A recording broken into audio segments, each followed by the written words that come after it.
It's the week of October 26, 2021. My name is Angelica. And I am Valentina. Welcome to your Winter's Well News. Our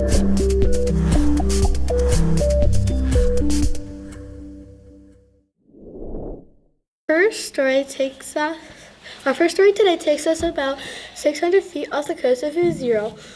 A few weeks ago, a diver found a 900-year-old sword off about 13 feet deep in the water.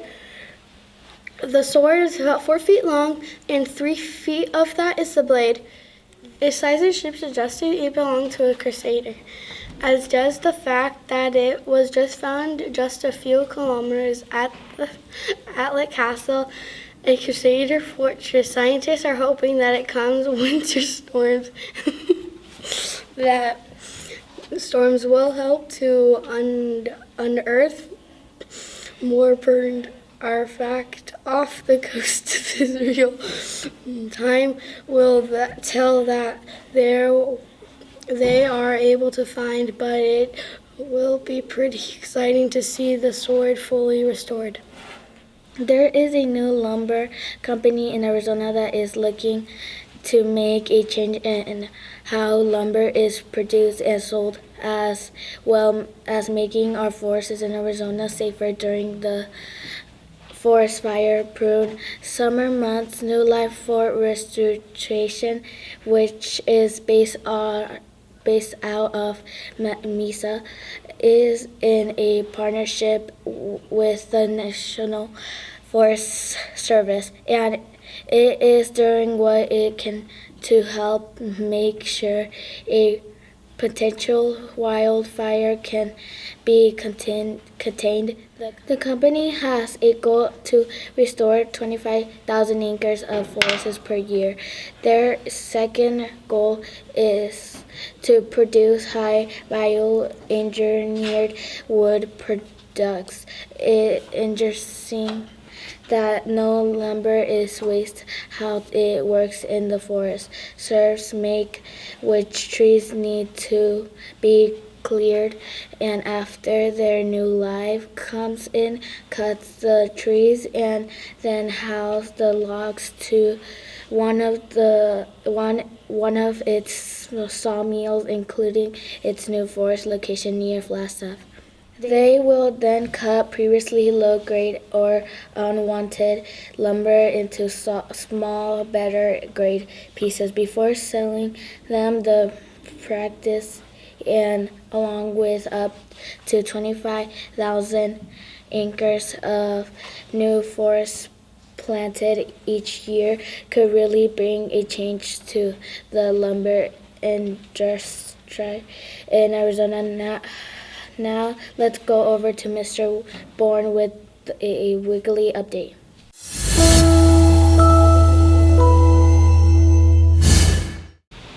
Hello, Winter's Well. This is Mr. Bourne, Principal. Very excited about this week. It is Red Ribbon Week. It is Spirit Week, and we are celebrating with lots of fun dress-up days this week.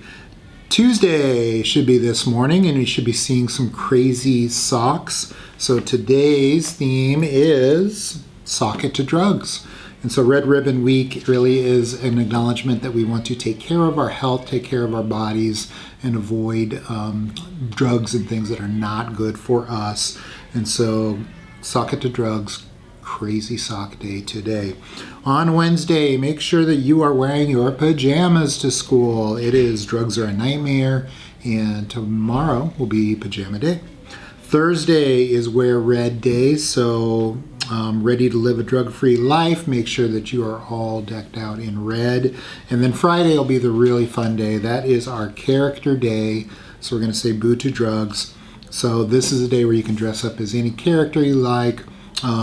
Please make sure all week long we're keeping it school appropriate, so don't bring any of the accessories that might go with your costumes. No swords, no witches' brooms, none of those kind of things. Just go ahead and bring the costumes. Make sure that nothing is too scary, not appropriate for school, and we all just want to have fun and have a really, really good time. So let's celebrate Spirit Week. Let's have a blast, and I will see you soon.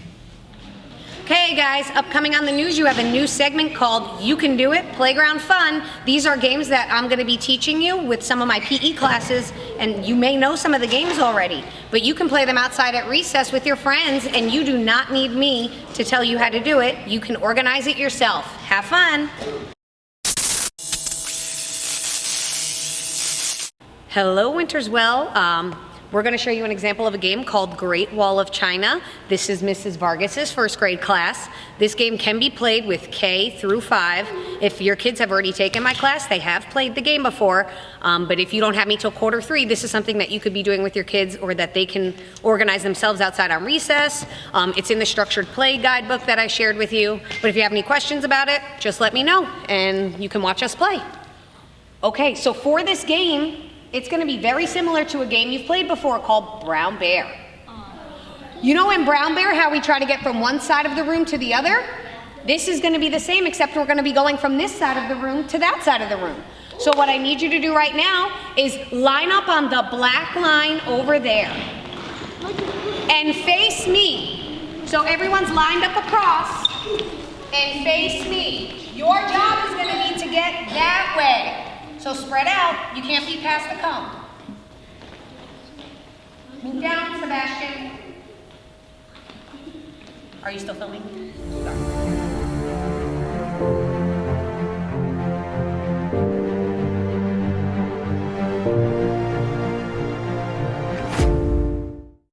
Hey Saddle Mountain, it's Mrs. Williams with a message from the Counseling Corner. So again, this month we are focusing on kindness. So today I'm going to show kindness to a student from Miss Newman's first grade class. I'm going to give her something from our Boo collection that we're selling here at school to show her kindness for being such a great student. All right, here we go. All right, guys, I am out here with Elena Navarro from Miss Newman's first grade class. Hi, how are you today? All right, I love your smile. So I want to show kindness. So I got you this cool little slap bracelet. So you put it on your little arm just like this. What do you think about that? Is that pretty cool? Yeah. Give me booms. All right. So that's how we can show kindness. I did get her something, but you can give something to someone. You can make something for someone. Whatever you like to do. We're just showing kindness. All right, you guys. Have a good rest of your day. Bye. Thank you, Miss William. Here's Jose with sports. Welcome to sports. My name is Jose. The Arizona Cardinals are still winning, this time to the road, visiting a declined Cleveland Browns team. Kyler Murray threw 4 touchdown passes in the 37-14 wins. The Cardinals will play the Packers at home this Thursday. The Arizona Coyotes lost their home opener last week by a score of 7-4 on the St. Louis Blues. The Coyotes have started their season with a record of 0-2-1. Baseball playoffs are in the full swing with the Astros versus the Red Rocks and Braves versus the Dodgers. The Suns played their first game to the season last week, and they are back home this weekend for 2 games. They will play the Kings and the Cleveland Cavs. Good luck to the Suns as they try to improve upon last year NBA Finals appearance. This is all for today. See you next time on Sport News. Thanks, Jose. Now here's Sadie with entertainment. Welcome back to Entertainment News. I'm Sadie. This week is Halloween. Halloween falls on a Sunday this year. And to celebrate Halloween and Dia de los Muertos, the Phoenix Symphony Orchestra is doing something really special.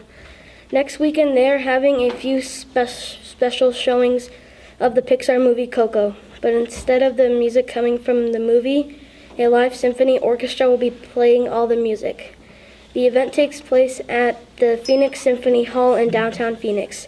This is sure to be a fun event for the whole family. Tickets can be purchased through their website. We also just want to share some tips with you for a safe trick-or-treating experience. Remember to only eat candy that is store-bought and wrapped. Wash your hands before and after trick-or-treating. Hands after trick-or-treating, before eating your candy. Stay with parents or older siblings. Be careful crossing the street and only use designated crosswalks. Have fun this weekend. See you next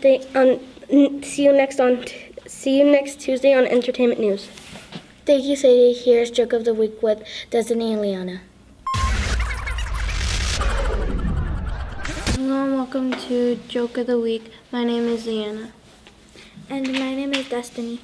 So Destiny, what is your joke? What did one pickle say to the other pickle after they fell out of the jar? I don't know. What did one pickle say to the other pickle after they fell out of the jar? Deal with it.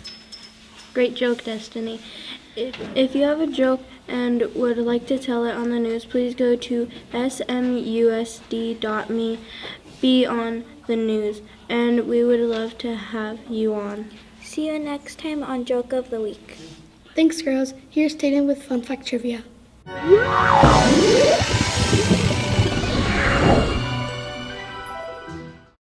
Welcome to Fun Fact Trivia. My name is Tatum.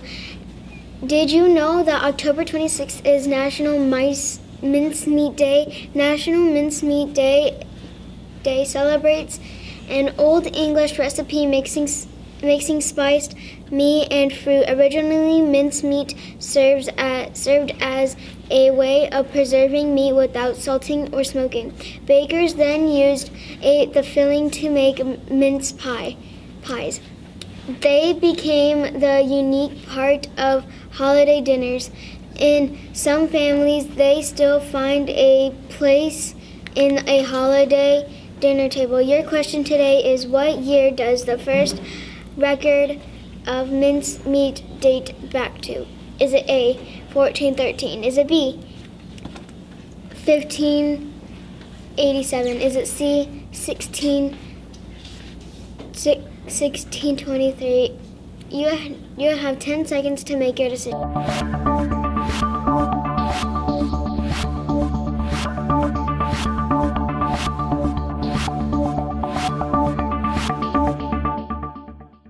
If you said A, 1413, you are correct. King Henry V of England served a mincemeat pie in his coronation in 1413. It is likely that people were eating it before this date, but this was the first record of mincemeat pie being served. See you next week on Fun Fact Trivia. Thanks, Tatum. Here is History of the Week with Melanie and Liana.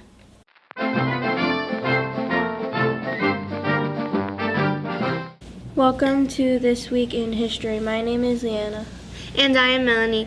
This week, October 26, 1881, the Earp brothers faced off against the McClellan-McFlurry gang in a legendary shootout at the OK Corral in Tombstone, Arizona. After silver was discovered nearby in 1877, Tombstone quickly grew into one of the richest mining towns in the Southwest. On the morning of October 25th, Ike Clayton and Tom McClellan came into Tombstone for supplies. Over the next 24 hours, the two men had several violent run-ins with the Earps and their friend Doc Holliday. Around 3 p.m., a Earp and Holliday spotted the 5 members of Clayton McClellan gang in a vacant lot behind the OK Corral at the end of Fremont Street. The famous gunfight that ensued lasted all of 30 seconds and around 30 shots were fired. When the dust cleared, Billy Clanton and the McClellan brothers were dead, and Virgil and Morgan Epp and Doc Holliday were wounded. Ike Clanton and Claiborne had run for the hills. This event has made its way into several Hollywood movies. That is it for This Week in History. Thanks, girls. Here's Abia with Science Time. Hi, and welcome to Science Time. My name is Abby. Just in time for Halloween, scientists have recently discovered the fossils of a truly terrifying new species. This giant sea scorpion used to roam the shallow waters around what is now China about 425 million years ago. This fossil was over 3 feet in length, making it about the size of an average dog. Scientists are guessing what it would use its giant barbed claws to capture its prey. This ancient arthropod is most likely closely related to modern arachnids and horseshoe crabs. It is also presumed that this creature ate mostly fish and mollusks. All I can say about this creature is that I'm glad it is long gone otherwise. I would probably never step in the ocean on the beaches that they used to frequent. See you next week with more Science Time. Thanks, Abigail. Now let's go wizard with cool student talent. Welcome to Cool Student Hidden Talent. I am Zari, and today we have Jace, a kindergarten. So Jace, what's your hidden talent? Make noises. Wow, that sounds cool. Let's hear it.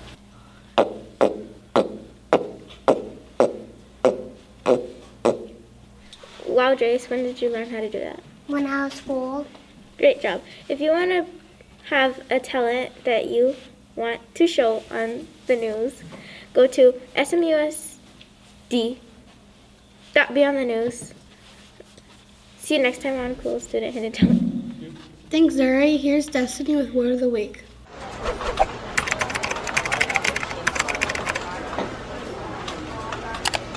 Welcome to Word of the Week. My name is Destiny. This week's word is pounce. Pounce is a verb, and it means to spring or spout suddenly. To catch prey. Here is how you can use it in a sentence. Our cat pounced on a mouse that it found in our backyard. See you next time on Word of the Week. Thank you, Destiny. That is all for this episode of Winners Ball News. See you next week.